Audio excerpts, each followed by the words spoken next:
¿Presentamos a los invitados? ¿Sí? Bien, Dale. bueno, pensé que íbamos a ir por otro lado. Vamos a darle la bienvenida entonces a nuestras invitadas. Muchas gracias a las dos por estar acá. En un ratito se nos suma también una licenciada en criminalística, pero estamos con Analía Forti, consultora psicológica y psicóloga social, y la doctora Sabrina Cartavia Groba, abogada, feminista y miembro del colectivo Ni Una Menos. Gracias a las 12. Me gustaría arrancar, si se puede, por la cuestión legal, por el lado legal, porque yo estaba enumerando recién las cuestiones que la misma familia había señalado y me gustaría saber cómo lo ves vos. Ya había sido, digamos, hablado públicamente el tema de cómo se caratulan este tipo de causas, la desaparición, y de que nosotros tenemos la obligación de exigir que se investigue, que se busque, que no se dé por hecho que está desaparecida, pero falló la justicia una vez más.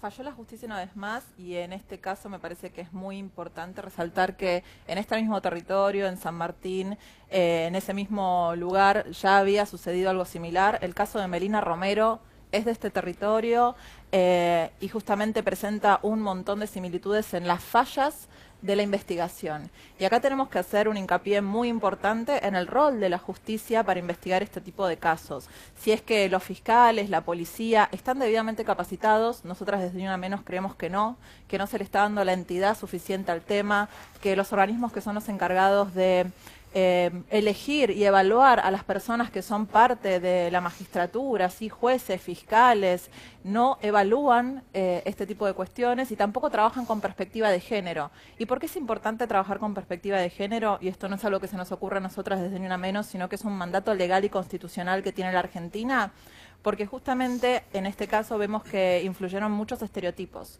Por ejemplo, decir que Araceli se había escapado o se había ido, cuando en realidad Araceli estaba en otra situación, y esto es lo que nos demuestra finalmente el caso. Esto genera que se pierda tiempo que es vital e importante, ¿sí? Con casi un mes de desaparecida, muchas de las pericias que nos podrían ayudar a develar qué fue lo que sucedió no van a tener buen resultado, porque pasó mucho tiempo, y esto es responsabilidad directa de la fiscal y de la justicia. ¿Qué es lo que pasa, Analía, por la cabeza de un hombre que no solo mata a una mujer, no sabemos si ha sido violada Araceli, pero no nos vamos a meter en ese detalle tal vez, pero la mata, la entierra, encubre con cemento y trata de tapar toda esa situación? Encima se presenta a declarar ante una fiscal como si nada pasara. Hay varias cuestiones. En principio, claramente, en este caso, Araceli no fue considerada persona. Esto está clarísimo. Esto es llevado adelante por un ser humano, por una modalidad infrecuente de ser humano que no está considerando a la mujer como persona. Esto sin lugar a dudas. La ausencia absoluta de empatía, el no considerar al otro como persona, disponer de su cuerpo como si fuera un objeto, esto claramente no es un crimen que lo pueda llevar adelante cualquier tipo de estructura. Esto es una estructura perversa, esto está claro que no cualquier persona puede llevar adelante un crimen de esta naturaleza. La gran cuestión es justamente esto, ¿no? ¿Cuál es la conciencia social? Y estoy hablando de todos, de la sociedad en su conjunto, la conciencia social que hay sobre las personas que están en este momento con antecedentes y en una situación de estar libremente circulando por la sociedad, poniendo a todas las mujeres en riesgo. La cuestión es, ¿qué pasa por la cabeza de una personalidad con características psicopáticas y perversas? Esto es algo que no lo podemos saber. Sí sabemos que claramente no hay empatía, que claramente hay actos de dominación y que claramente hay actos de disposición respecto del otro, anulándolo como persona. Esto está claro. Ahora también me pregunto, y de alguna manera devuelvo a la sociedad la pregunta, ¿qué está pasando por la cabeza de toda la sociedad argentina que no se levanta enlutada en las calles para demandar que la condición de mujer sea amparada en nuestro país? Quisiera consultarle a la doctora por un término, porque a mí me exceden los términos legales, supongo que a mucha gente también. ¿Qué significa el homicidio simple? ¿Qué es el homicidio simple? Para poder preguntarte algo después. Una persona que mata a otra, simple. Bien. Después tenés agravantes. El homicidio simple queda excluido de esta ley de excarcelaciones nueva que ha sido votada en el Senado, digamos, en comisión.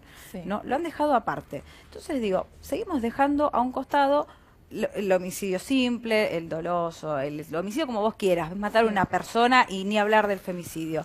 ¿Crees que las penas son acordes o habría que endurecerlas más para evitar que esto pase, porque es difícil entender que estemos hablando de más de un femicidio por día cuando las mujeres e incluso muchos hombres estamos todos en la calle levantando carteles de ni una menos. ¿Cómo se explica eso? Bueno, se explica porque justamente a veces como sociedad ponemos todas las tintas sobre el derecho penal y esto es un error. El derecho penal empieza a poder articularse y a poder dar una respuesta cuando ya los femicidios han sucedido, cuando las mujeres ya están muertas o cuando ya fuimos víctimas de violencias.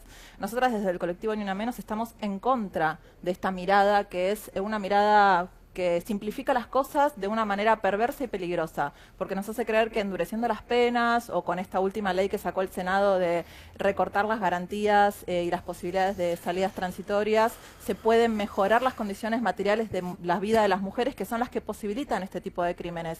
Nosotras creemos que no pasa por el derecho penal que la respuesta tiene que ser social y además que Argentina cuenta con una herramienta que es muy valiosa, que es la Ley de Educación Sexual Integral, que ya tiene más de 10 años, pero no ha sido implementada en forma eficiente. ¿Por qué? Porque hay muchos intereses contrarios justamente a que podamos cambiar las relaciones de dominación que existen, estructurales, que fomentan la discriminación entre varones y mujeres.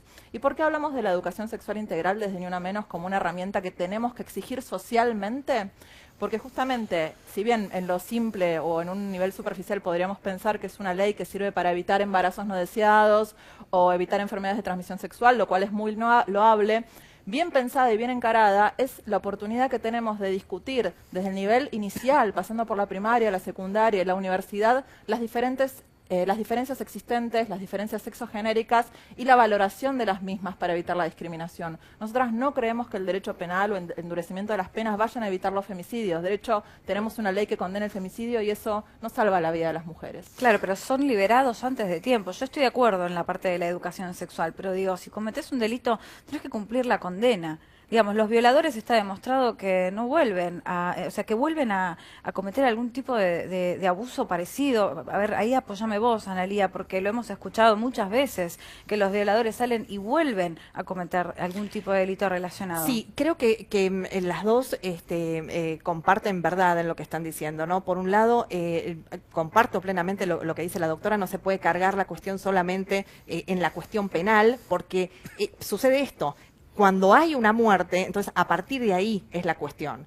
También es cierto que deberían cumplirse las penas, pero hay algo que es mucho más profundo. Yo sé que parece menos resonante, un poco en consonancia con lo que decía la doctora. Parece menos resonante porque uno frente a esto, desde sus casas lo ve y lo que quiere es sanción, quiere pena, pero también es cierto que esto solo no es suficiente. A ver, hubo una Micaela, hubo una Araceli y va a haber más.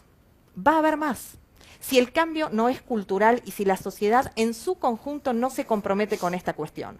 La educación es central, trabajar con los estereotipos de género es central, empezar a incluir en la currícula de las carreras humanísticas la perspectiva de género como una asignatura más es crucial. Es importante. Entonces, lo penal, sí, obviamente, hay leyes que tendrán que ser modificadas, hay cuestiones que tienen que ser ajustadas, cumplimientos efectivos de las penas, sin lugar a dudas. Pero no recae, a ver, no todo puede recaer solo sobre el Estado. Hay una parte que es trabajo cultural que lo tenemos que hacer, que se ha hecho un paso importante. Del silencio a la denuncia es el primer paso de la visibilización. Pero de aquí en adelante hay mucho trayecto por andar, porque falta muchísimo trabajo, mucho más del que imaginamos.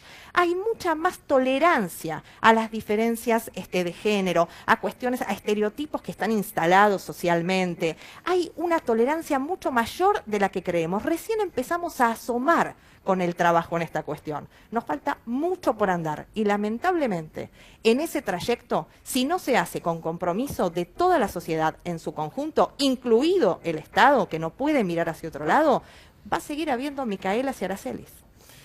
Doctora, los convocaron, digo, al colectivo Ni Una Menos, ahora cuando se modificaron las leyes o estos casos que están generando mucha repercusión.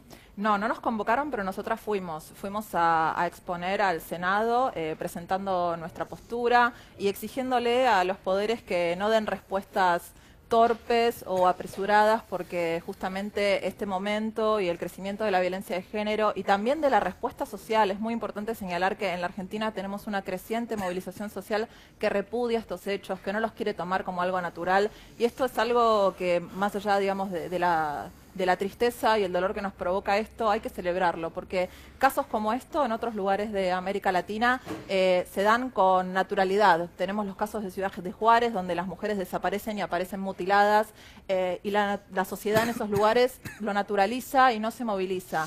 Argentina está movilizada, Argentina dice basta.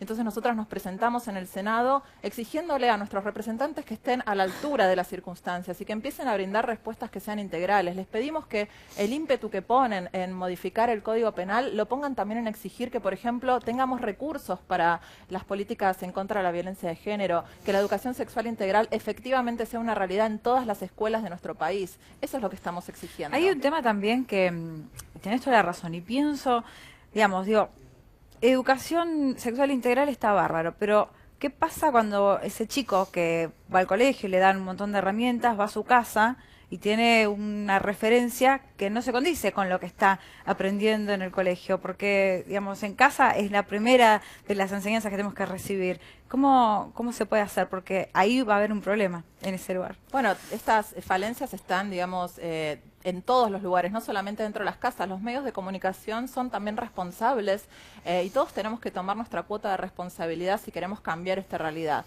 Si queremos que las mujeres podamos tener lo propio, que es básicamente vivir una vida libre de violencias, el cambio tiene que aparecer en todos los estamentos y en todos los lugares. Es el Estado, por supuesto, el principal responsable, porque es el que tiene que poner los recursos y articular la política pública, pero somos cada uno de nosotros y nosotras en un trabajo muy profundo, como bien señalabas, que implica cosas que ni siquiera nos imaginamos y que nos obliga a hacer cambios de conciencia que son muy importantes y que empiezan por una misma, por uno mismo, para poder generar una cultura diferente.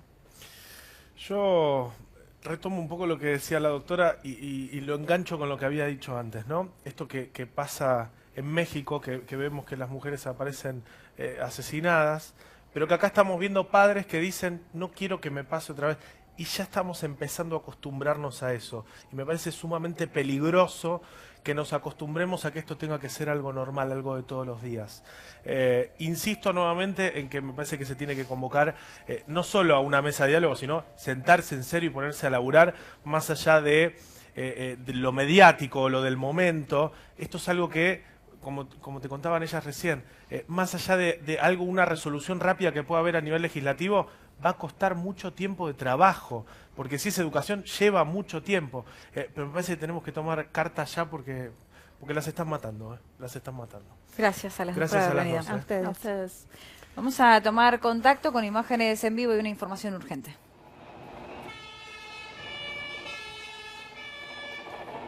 Y esto que estás viendo está sucediendo en este momento en Brasil. Hay incidentes y